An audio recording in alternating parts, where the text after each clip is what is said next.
So, how did you use audience expectation while creating the product? Well, in the video, the main aspect we used, which we got from the audience feedback, was the mixture of both narrative and performance aspect, and the fact that the main singer in the band always tends to be, or is always expected to be, the main protagonist in the narrative side of it. We tried to use a more sort of rugged look towards it, using like a school hall with like electrical tape everywhere, not anything looking particularly neat. We started with using audience expectations in the deciding what our digipack would hold. We asked a small little focus group and a questionnaire around our class and around the school to take out bits of information that they thought would be typical.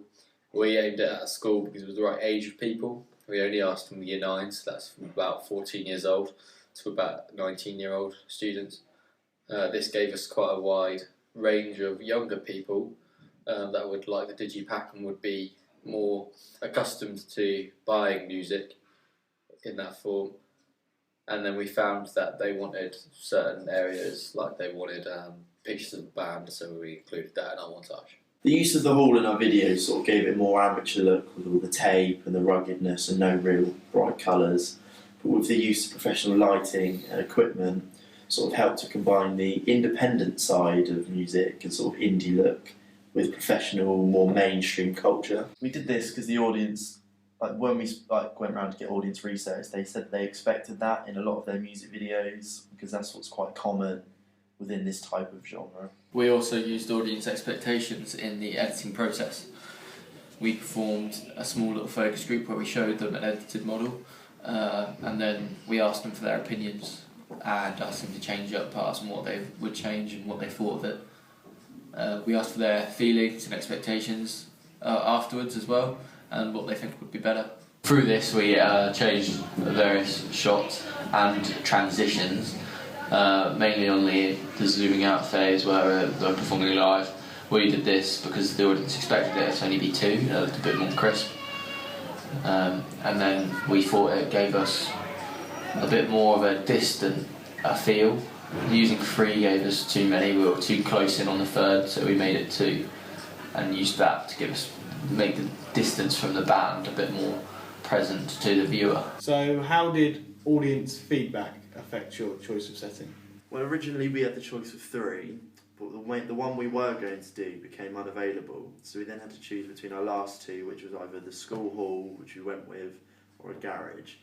So we got a small focus group together, showed them a few other videos, and let them decide what they think would work best. Originally we had 3 settings which we asked a small focus group which they'd prefer, and they opted for the barn setting rather than the hall or the garage look.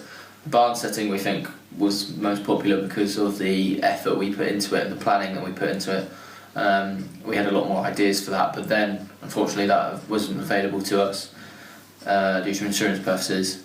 Then this gave us only 2. We then opted for the drama hall because that was the second most popular, which actually we think went really well because we had the choice of lighting, and that's why we shot there. And that's why we used the audience feedback that we got to choose our location. So, why is it you think you got caught? I think I got caught because we didn't use enough audience feedback. We should have used more audience feedback from a target audience through questionnaires and revealing parts of our product all the way through to get a good evaluation continuously through our work. That would have provided us with more information about what they wanted and how we could better suit it to our audience. If we were to do it again, we'd use questionnaires at like halfway points, so we'd like to use that to give an audience representation all the way through, and then we could build a product much more suited. This would involve using questionnaires to a much bigger audience that ranges throughout all of our target audience, so from the younger age groups to the middle-aged people of both sexes, and then maybe separating that up so to see what each sex wanted. So if more males wanted to see a bit more performance, or if females wanted to see a bit more of a narrative, and then use that to target which we thought was the most relevant.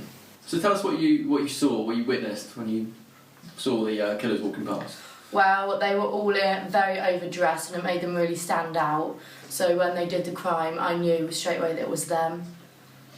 You could see it in their face as well. The guy playing the guitar, singing, yeah, that sad look in his eyes. Yeah. You knew it was him straight away. He was very serious. And he was fiddling with things as well. Mm. It was obviously him. And there was no movement. It was a crime. It was injustice. He was supposed to be dancing and jumping around, but he was sad. You know, what he was singing about was sad, and you saw it. Do you think this could have been improved? That he was dancing and singing around, but Of course. He should have been. Rock music is about movement. I'm sorry. Carry on. Well, the black and white effects, I think they compensate for that. So even though he's jumping around and being rocky, the effects still make it look sad.